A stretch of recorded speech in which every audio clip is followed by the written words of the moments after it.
representing Mbo. Please clap high enough to encourage her to step out here.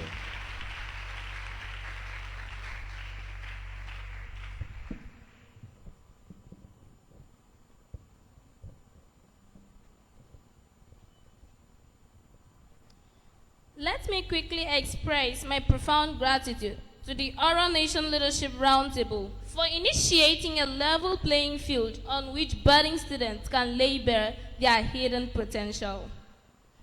Permit me also to acknowledge the earnest effort of a very distinguished Deputy Governor, Senator Dr. Akon, Eyakanyi, whose unwavering devotion to championing the cause of the female child I proudly stand to defend. To participating schools, our beloved parents and teachers here present, fellow competitors, ladies and gentlemen, you are all welcome to the first edition of the Senator Akon Eyakanyi Girl Child Speech Competition. My name is Vivian Clement Effiong, a student of Best Life Model Academy, Ibaka, representing Mbo local government area. I shall be doing justice to the topic, Achieving Greatness, despite stereotypical limits. Therefore, I crave your indulgence. To set the ball rolling, I want to shed light on a key expression in the context, stereotypical obstacles.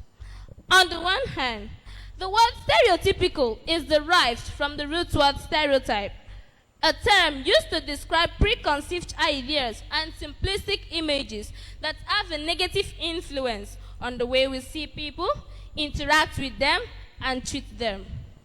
Put simply, stereotypes impose limitations on the people they target, assign them roles that are not necessarily suited to them, and makes it harder for them to be their true self. On the other hand, an obstacle is anything material or non-material that impedes, hinders, or stands in the way of literal or figurative progress. Stereotypical obstacles, therefore, are a set of preventable barriers to progress, resulting from ill-conceived ideas or beliefs about a person or thing. Stereotype comes in different forms, but for the benefit of this context, I shall limit my presentation to that to which a girl child has often been subjected, namely gender stereotype. It involves making assumptions about what a man or woman can and cannot, or should and should not do. Gender stereotypes have been one of the most insidious types of stereotypes throughout history. Up until the early 20th century, for instance, women were denied legal right to vote or participate in many professions due to misplaced beliefs about their abilities. Today, gender prejudices continue to plague the girl child. It is generally perceived that a woman should act like a lady and take more active role in household chores than a man. A woman is expected to be passive, sweet, shy, and quietly disposed. A woman should listen in silence in the congregation of men on the simple premise that she is the weaker vessel. A woman has no share in her father's inheritance. Her place is in her husband's house. A female child is a less valuable possession. She will be given out in marriage after all. Because the man is the head of the family, the woman's decision in family matters is irrelevant. The heaven will fall if a woman mounts the presidential seat in Nigeria, and all such derogatory marginalizations. Take it from me, these misconceptions left unchecked can strangle the hope of ever aspiring for greatness on the part of the girl child. However, permit me to share with you few of the numerous women who worked and are still working tirelessly to break the status quo imposed on the female gender by society. Ngozi Okonjo-Iweala is a name worth mentioning. An elder statesperson from Delta State, she is notably the first woman and first African to serve as Director General of the World Trade Organization. Twice she served as Nigeria's finance minister.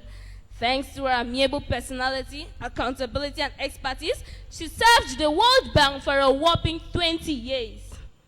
Oprah Gail Winfrey is one big name that cannot be ignored. Queen of all media and richest African-American woman of the 20th century. She is a television producer, an actress, and a best-selling author. Posterity will not forgive me if I fail to mention our illustrious daughter, a woman of distinction, a politician par excellence, an activist for the girl-child rights, a one-time Minister of Lands, Housing and Development, a lawmaker in the making, an epitome of greatness, a light to the Ora people, a blessing to humanity, a serving deputy governor of Akwa Ibom State, my role model, Her Excellency, Senator Dr. Akon Eyakanyi. She has left an indelible footprint on the sands of time. Ladies and gentlemen, the list goes on without end, and which goes on to prove that there is hope for every girl child. In other words, if we are armed with the right weapons, victory is sure. And what are these weapons? Firstly, education.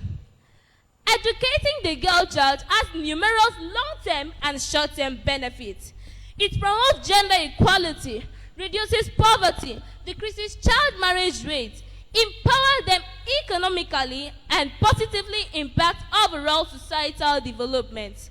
Secondly, empowering the girl child through life skill.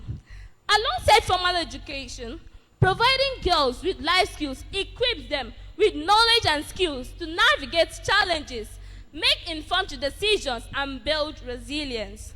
Thirdly, parents and communities involvement. Engaging parents, caregivers, and communities is crucial in establishing the girl child on the path to greatness. Awareness campaigns, parent-teacher association, and community dialogue can help change attitude and beliefs regarding the girl's place in society, thereby dispelling myths and ill-conceived notions. Lastly, collaboration and policy reforms. Government, non-governmental organizations, civil society, and international bodies need to come together to develop policies and programs that prioritize the girl's place in society, such as that championed by the Oro Nation Leadership Roundtable and the Senator Akon Eyakanyi Forum for the Girl Child. This goes forward to include allocating adequate resources, monitoring progress, implementing legal frameworks that protect girls' rights, and promoting a gender-friendly environment. Conclusively, while it is sad to admit that gender stereotype cannot be removed in its entirety, the aforementioned great names stand to bear testament to the fact that there is hope for every girl child. If they could win it, you can. I can. We all can. In the end, we will be able to join voices with Benito Ocasio, the Puerto Rican singer who said, and I quote, "And I have the power to break stereotype and whatever rules the society puts on us." End of quote. Yes, with perseverance, determination, resilience, and the right motivation, the girl child can achieve greatness despite stereotypical obstacles. Thank you.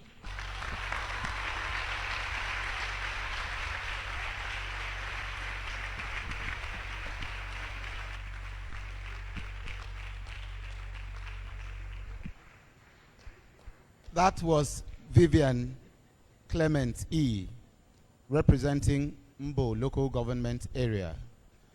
I am pleased that you noticed that she actually deserved a resounding ovation. If she does, please let's clap her again. Thank you, Vivian. Beautiful presentation from you. Thank you. Next speaker we'll be listening to is Rebecca Inyang Ekpenyong, representing Odonwoko. Please let's clap Rebecca as she walks up here.